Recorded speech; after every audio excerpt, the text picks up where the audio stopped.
together. Hello Marty.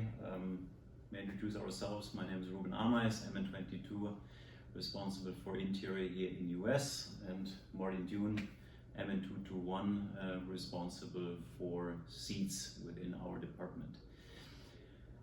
We want to give you a quick insight about our initiative and try to really get the support to win the MN award, to show the adequate appreciation, especially to Marty.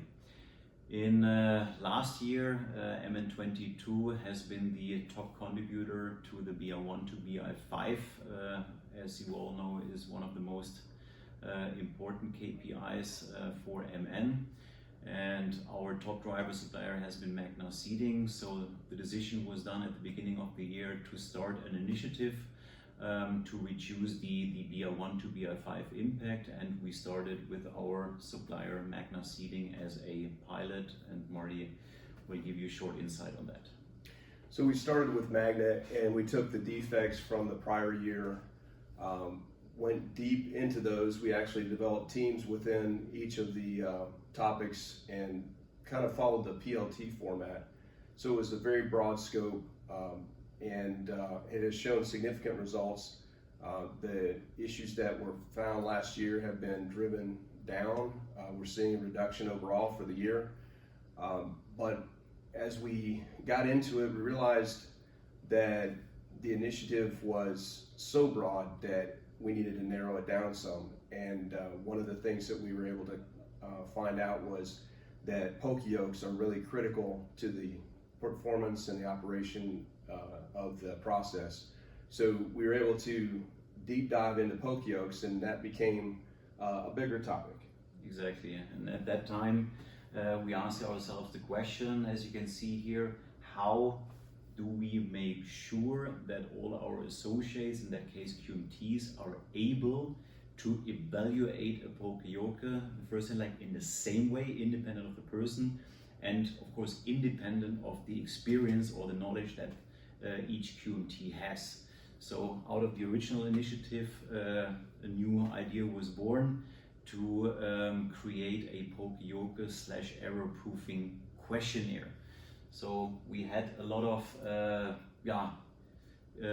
questions brought up in discussion with different QMTs from different departments, like questions that need to be asked at the supplier, at the Poka yoke, to really understand more about how robust is this Poka yoke. At the end, we came up with around 40 to 45 questions, standardized questions, easy to answer with a yes, with a no, or not applicable. And at the end, you see, similar to a BMW SPS, an overview about the robustness or about the evaluation of the Poka yoke in a spider graph.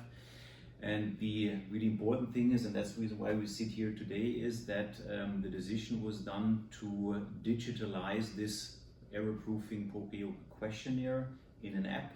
We already did the kickoff. Next week we're going to see the first demo version, and this app would be a huge benefit for each QMT to really enable our associates to evaluate a Poka yoke in the same procedure, in an objective way, as we said before, independent of their experience and knowledge. So we both think that this is a great benefit for the MN department, especially as you're able to really do this questionnaire on your phone. You can take pictures, action plans are immediately set up. So important is to get really the further support then from MN to really do this rollout of this app.